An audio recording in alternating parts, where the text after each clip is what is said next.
Écoutez, bonjour à tous. Bertrand Pouey, donc directeur général délégué au marché français pour Amadeus, fournisseur de solutions technologiques. Alors, première question. Pour vous, la consolidation des émissions de CO2 des déplacements professionnels, c'est un challenge à plusieurs niveaux. Un challenge aujourd'hui pour avoir, on va dire déjà une information et une donnée qui soit consolidée, fiable sur l'ensemble du voyage de bout en bout. Premier challenge. Deuxième challenge, c'est une fois qu'on a ces données, euh, l'utilisation au sein de la politique de voyage, et encore une fois de la politique de voyage de bout en bout. Donc un vrai challenge. Nous, bien évidemment, c'est un sujet sur lequel on travaille depuis très longtemps et qu'on améliore avec un certain nombre de partenaires comme Choose.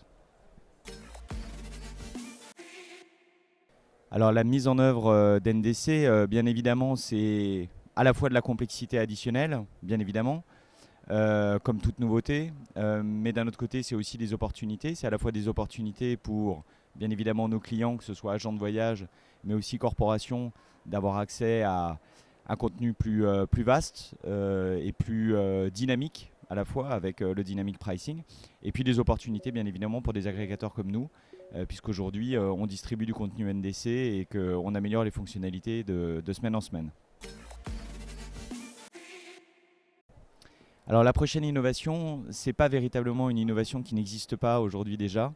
Ça va tourner autour de l'intelligence artificielle, je dirais, mais plus important que l'intelligence artificielle en tant que technologie aujourd'hui, et j'invite tout le monde à se poser la question, c'est quel cas d'utilisation on va en faire.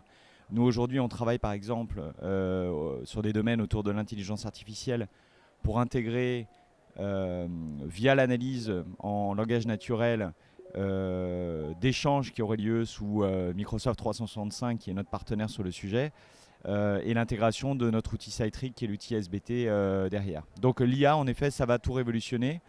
Ça existe déjà. Maintenant, la question, c'est les cas d'utilisation.